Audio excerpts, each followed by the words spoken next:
Graça e paz, abençoados. Voltando aqui, fomos interrompidos. Jejum, a força da oração, parte 4. Vamos continuar. Então, aqui sobre Isaías 58, você pode assistir no vídeo anterior, na parte 3. Na minha última fala foi interrompida.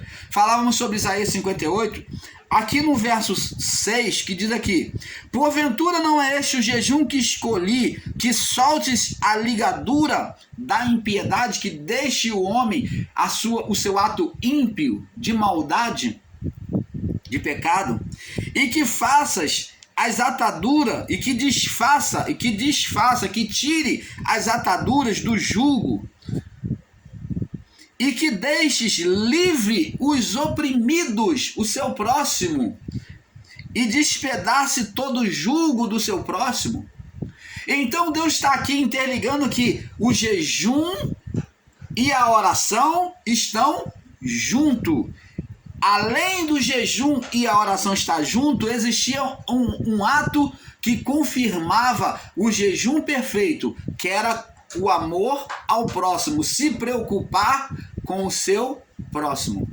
Você está vendo? Tirar o jugo, tirar as ataduras que prendem os oprimidos e despedace todo o jugo. Verso 7.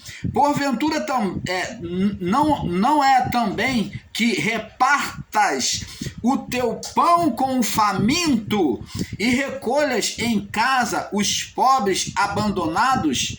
E quando vires o nu, o cubras e te esconda, e não te escondas da tua carne, da tua necessidade? Oh, amado, canal Luzes da Graça, trazendo a revelação do Pai a você. Então, amado, vemos aqui, vamos continuar lendo Isaías 58, vamos ver os outros versos, paramos no 7. Então, vemos aqui que Mateus 6, aonde fala sobre a esmola, a oração e o jejum, para Deus são um só. Essas três características, manifestações, devem se dar por uma só manifestação. Quando jejuamos, se não olhamos o próximo, estamos sendo hipócritas. Esse jejum não é aceito.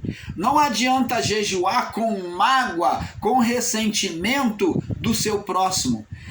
Não adianta jejuar tendo um mal contra o seu próximo no seu coração.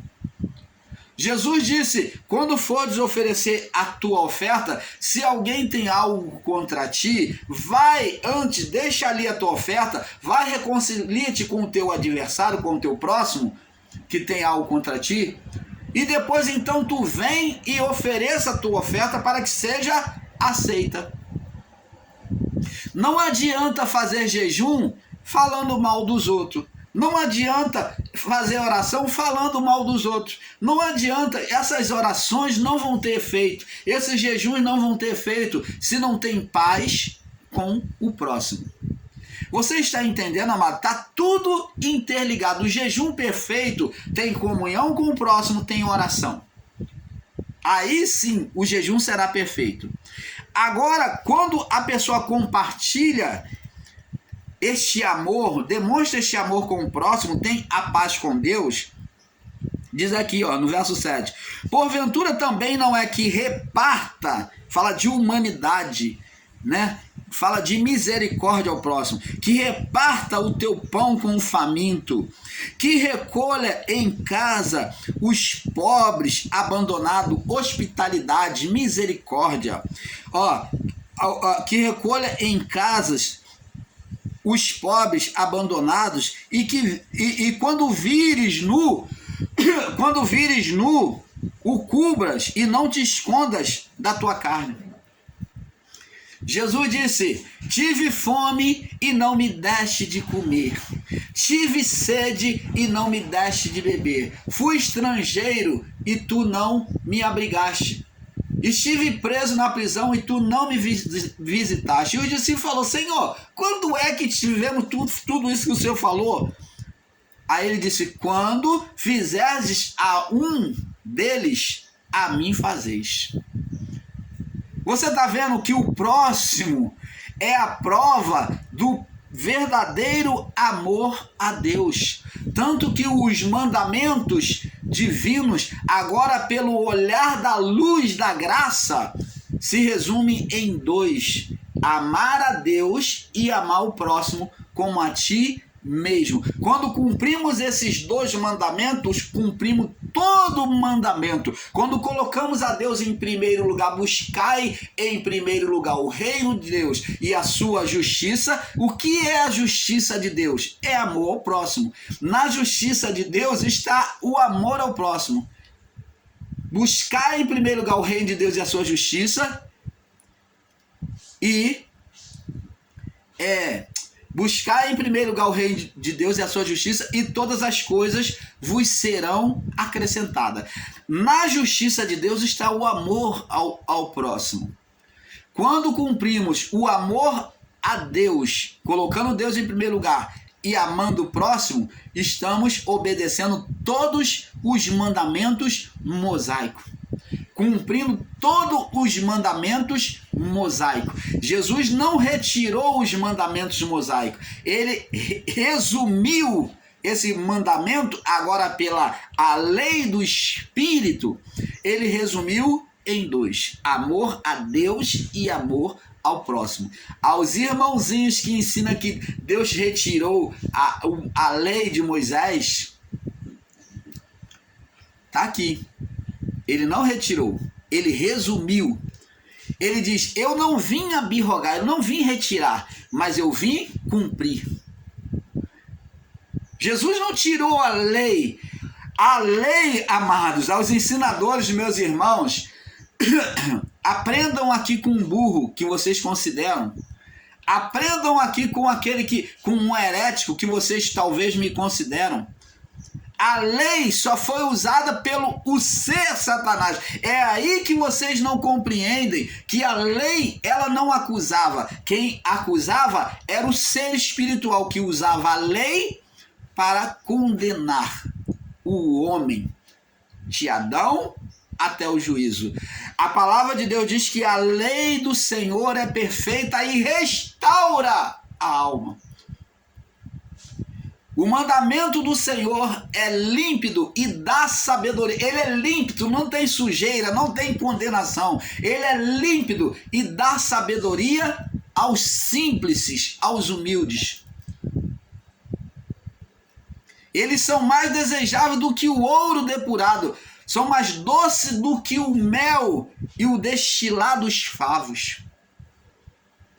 Como é que vocês, ensinadores em graça, podem pegar a lei de Moisés como se o próprio Moisés tivesse determinado a lei? Colocam Moisés até como o diabo. Como que vocês podem dizer que a lei é maldita? A lei nunca foi maldita. A lei veio de Deus. Tanto que na sua ira, Moisés, quando vê o povo idolatrando, joga a lei no chão e quebra aquela. Foi escrito pelo dedo de Deus. A primeira a primeira tábua dos 10 mandamentos foi escrita pelo dedo de Deus na pedra. Escolar. Agora Moisés quebrou na sua ira e Deus faz ele subir de novo. E agora ele vem entalhar. Fica lá entalhando na pedra.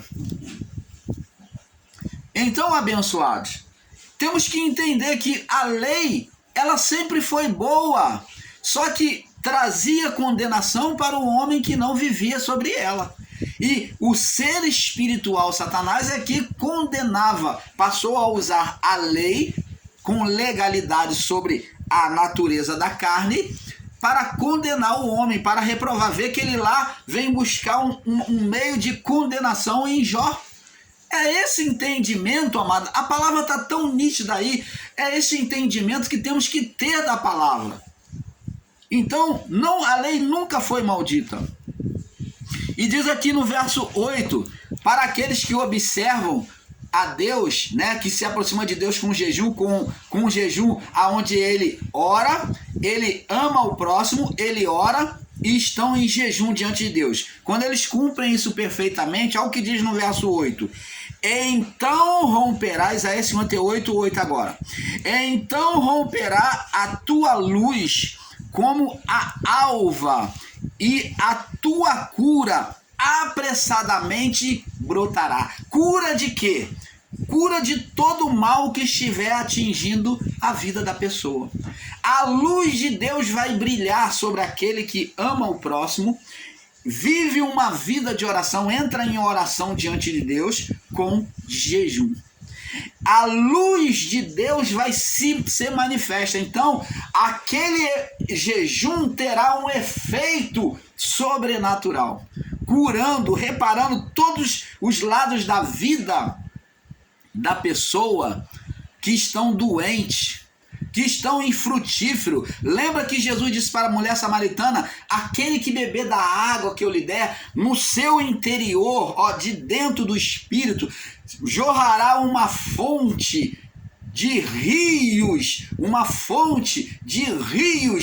né? Que jorrará uma fonte de rios de água viva, rios no plural, dizendo em todos os sentidos da vida humana, seja conjugal, espiritual, financeiro, familiar, em todos os sentidos. Então está aqui, romperá como uma fonte que está presa ali, como uma fonte que está ali, presa, que não sai água. Agora essa luz, ela iria romper como uma fonte de água, sobre todas as direções da vida da pessoa, né? Como a luz romperá como a alva, e a tua cura vai vir rapidamente, apressadamente brotará, e a tua justiça, olha só, aquilo que você deseja, Deus vai fazer justiça, irá diante de ti, e a glória do Senhor será a tua retaguarda. Então clamarás,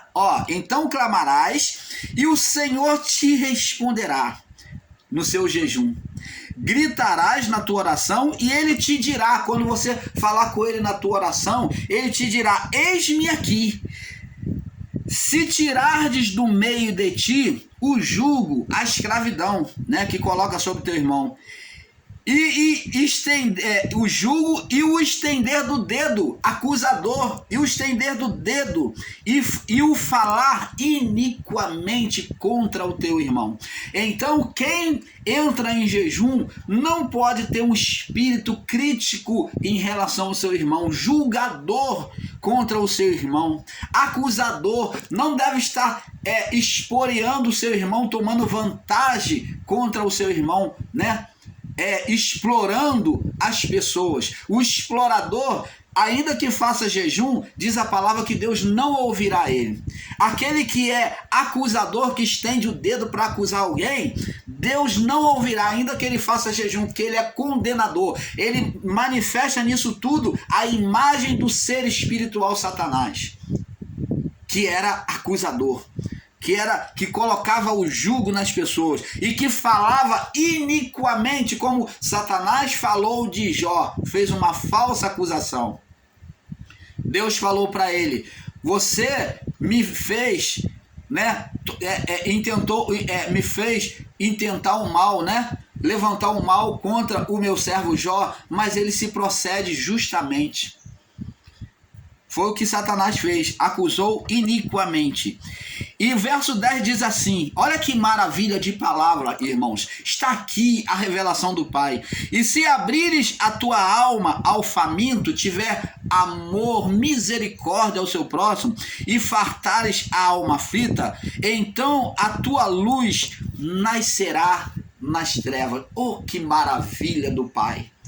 Se você for misericordioso, tiver amor ao próximo, então a tua luz, aquele que jejua, a luz vai brilhar naquela situação de trevas, que é improdutiva, que não tem vida. Deus vai agir de forma sobrenatural.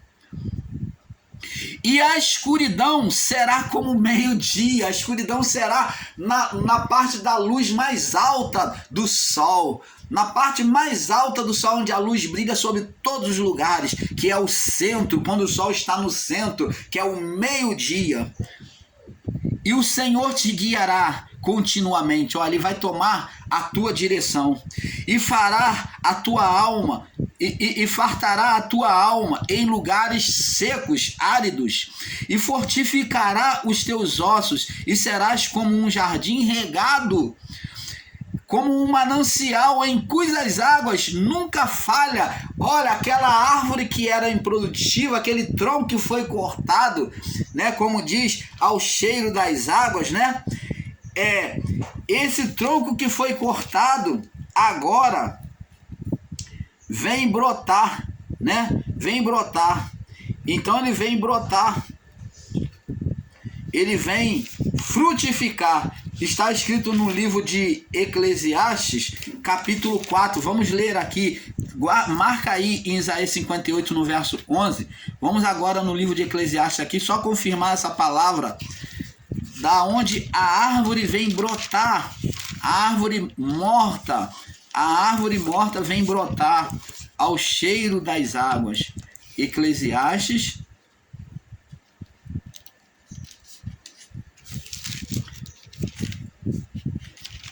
capítulo 4, no verso 12, diz assim,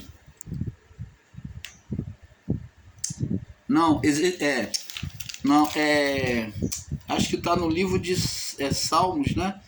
Salmos, meu pai. Então, abençoados, vê-se aí,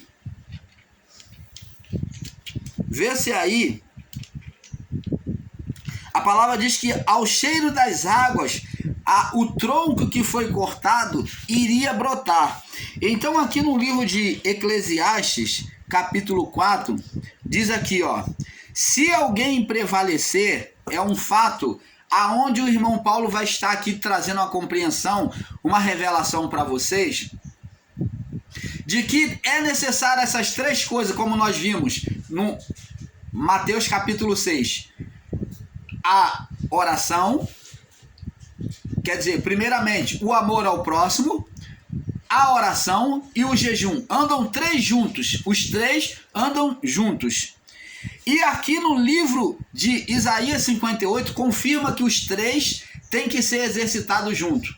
O amor ao próximo, a oração e o jejum, para funcionar. Agora aqui no livro de Eclesiastes, capítulo 4, no verso 12, é a confirmação. Diz aqui, ó, se alguém prevalecer contra um, então os três, cordão de 3 dobras, os 2 lhe resistirão, ó, os 2 serão testemunha, o amor ao próximo e a oração.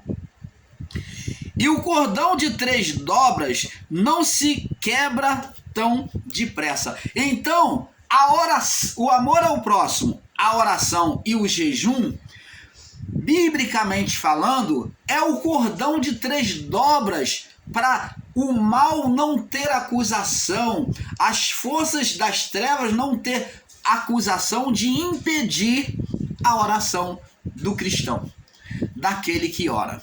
Você está entendendo? E este é o cordão de 3 dobras, que é a comunhão com o próximo, que é o amor ao próximo, a misericórdia, o amor, a oração e o jejum. Este é o cordão de 3 dobras. Tem que permanecer junto para que a oração seja atendida. Vamos voltar lá no livro de Isaías. Vamos voltar lá no livro de Isaías, no 58, para nós terminarmos de ler essa passagem maravilhosa do livro de Isaías 58, para abrirmos o entendimento desses irmãozinhos que estão aí equivocados. Diz aqui, nós paramos no verso 11. E o Senhor te guiará continuamente e fartará a sua alma em lugares desertos, áridos, e fortificará os teus ossos. Ó, vai trazer saúde, falando de trazer saúde, ossos, que essa saúde ela não é só física, mas esses ossos aqui é a estrutura espiritual, de você ser fortalecido espiritualmente, que é a representação do espírito forte. E fortificará os teus ossos, e serás como um jardim regado, como um manancial, cujas águas nunca falham. Ainda que a sua vida tenha sido como essa árvore, esse tronco cortado e morreu, mas ao cheiro das águas ele brotará. Verso 12. E os que ali procedem, os que de ti procederem, edificarão as antigas ruínas. Você está vendo que agora os descendentes vão ser uma bênção. Edificarão as antigas ruínas, aquilo que foi destruído. E levantarás os fundamentos de gerações em gerações, e chamar-te-ão reparador de roturas, de brechas, ou restaurador de veredas para morar. E se desviares o teu pé do sábado e de fazeres a tua vontade do meu santo dia, e clamares ao sábado deleitoso, o seu santo dia, dia do Senhor, digno de honra, e honrares, e não seguindo os teus caminhos, nem pretendendo fazer a sua própria vontade, nem falares as tuas próprias palavras, e então te deleitarás no Senhor, e te farei cavalgar sobre as alturas da terra. Vai subir, crescer espiritualmente, no jejum perfeito, vai estar se aproximando de Deus. Cavalgar sobre as alturas da terra fala de aproximação espiritual. Lembra lá, para que você tenha um entendimento do que é crescimento espiritual, identidade espiritual com Deus, aquele Simão Mágico e alguns na época dos apóstolos, não é Simão Mágico, mas Simão também estava no meio. Alguns estavam ali, os da família de Cefas, os filhos de Cefas, estavam ali expulsando o demônio, porque viam os discípulos expulsar. Eles estavam expulsando o demônio em nome de Jesus. Então, vendo Paulo, Pedro, João, os discípulos expulsarem, então eles foram querer fazer a mesma coisa. E então eles se depararam com um demônio nessas expulsão que veio afrontar eles. Disseram: conheço a Paulo. Eles conheciam a Paulo. Paulo tinha identidade nos céus. Conheço a Paulo. No mundo espiritual, nos céus, que na esfera deste mundo se assentava Satanás e os seus demônios. Era sobre a esfera celestial deste mundo. Então, a identidade de Paulo já tinha sido compreendida. Paulo como homem de Deus, ele respeitava que este era o santo de Deus. Como a adivinha falava, o Espírito confessava a partir da boca dela: bem sei que tu és homem de Deus. Lá vai o homem de Deus. Mas era um espírito imundo que conhecia Paulo sobre a esfera celestial. Então, esses homens foram expulsar o demônio e falou: bem sei quem é Paulo. Conheço a Paulo.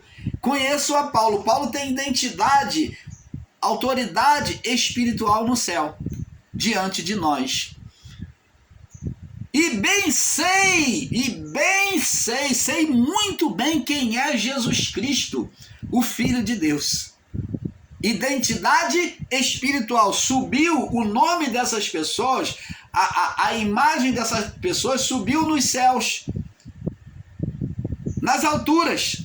Então, até diante de Deus, se chegou diante de Deus, esses demônios tinham que respeitar essas autoridades espirituais. Conheço a Paulo e bem sei quem é Jesus Cristo. E vocês, quem são? Então, bate aqui com essa palavra aqui. Olha, diz aqui,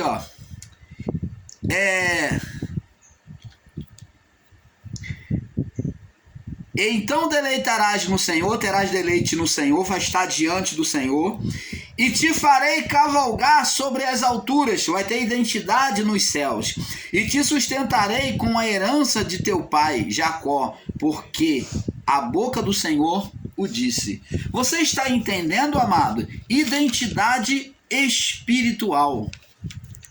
Então, amado, o jejum, nós queremos dizer para vocês aqui, completando a nossa fala, o jejum não é para mudar Deus. Jejum não muda a identidade de Deus, não muda Deus.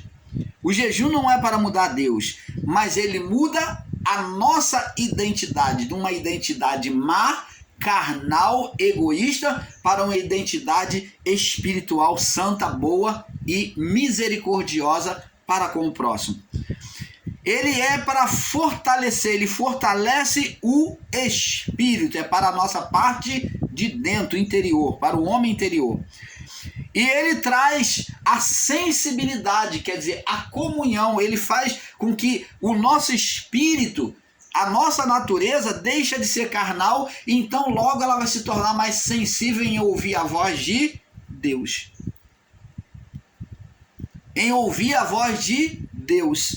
Veja que Josué, quando fala naquela batalha lá em que o exército inimigo era maior, mostra para os seus servos que os anjos estavam ali com ele. Os seus servos olhavam e não viam nada, mas Josué orou e falou: Senhor, abre os olhos para que eles vejam. Então o povo de Israel viu legião e legião de anjos, passaram a ter sensibilidade espiritual para enxergar Deus, a manifestação de Deus a favor dele contra aquele exército numeroso que eles iriam enfrentar. Então, a sensibilidade espiritual é despertada por meio do jejum.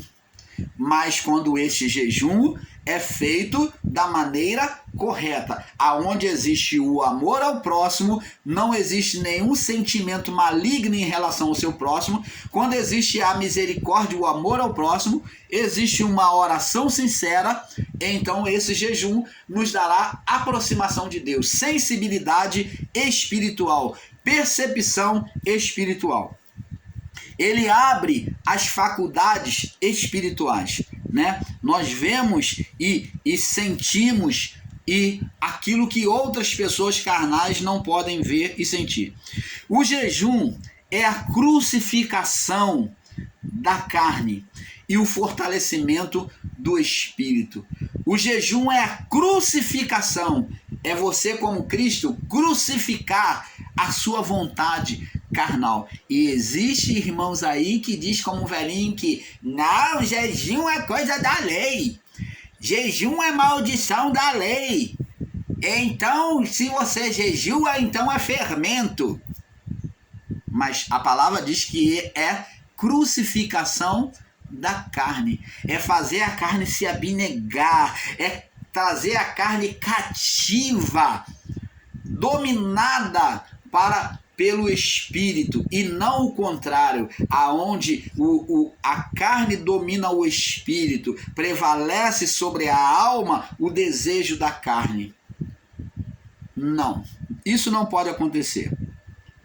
Então, o fortalecimento do espírito nos trazendo aproximação com Deus. O jejum saudável, o jejum também é saudável para o corpo. O jejum também é saudável para o corpo. Jejum, ele traz, humanamente falando agora, os médicos comprovaram que jejum, ele faz a desintoxicação do corpo e é capaz de curar muitas doenças pela desintoxicação, né? Quando você limpa o seu organismo, é chamado de limpeza do ventre. Então, o ventre, ele é purificado, o interior. Nós comemos e bebemos muitas coisas que não é bom para nós, com tanta química, o excesso de carne, o excesso de gordura, o excesso de carboidrato. Então, o jejum, ele vem o quê? Equilibrar. Ele vem tirar o excesso disso tudo. Isso humanamente falando, clinicamente falando. Então, abençoados, aos irmãos aí que pegam o jejum e ensinam com literalismo como maldição da lei, o jejum é a forma de oração do espírito humano. Agora vamos lá no livro de Mateus, no capítulo 17. Vamos prosseguir. Não acabou não. Vamos ter mais um vídeo depois desse aí. Vamos fechar com mais um vídeo depois desse. Mateus 17. Vamos calar a boca desses ensinos equivocados, errôneos, querendo apartar de nós aquilo que Deus ensinou e determinou para nós. Mateus 17,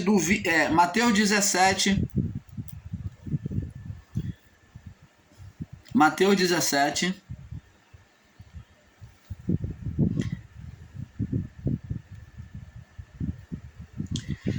No verso 14 em diante, vamos ler aqui. E quando chegaram, Mateus 17, 14. E quando chegaram a multidão, aproximou-se dele um homem, pondo-se de joelhos diante dele, dizendo: Senhor, tem misericórdia de meu filho que é lunático. Lunático é aquele que sofre o efeito da mudança da lua. Lunático é aquele que sofre com o efeito da mudança da lua, que quando chega em determinada lua, ele sofre este efeito. Ora, você considerar que lunático aqui, o filho deste homem, tinha epilepsia, amado, é um grande erro.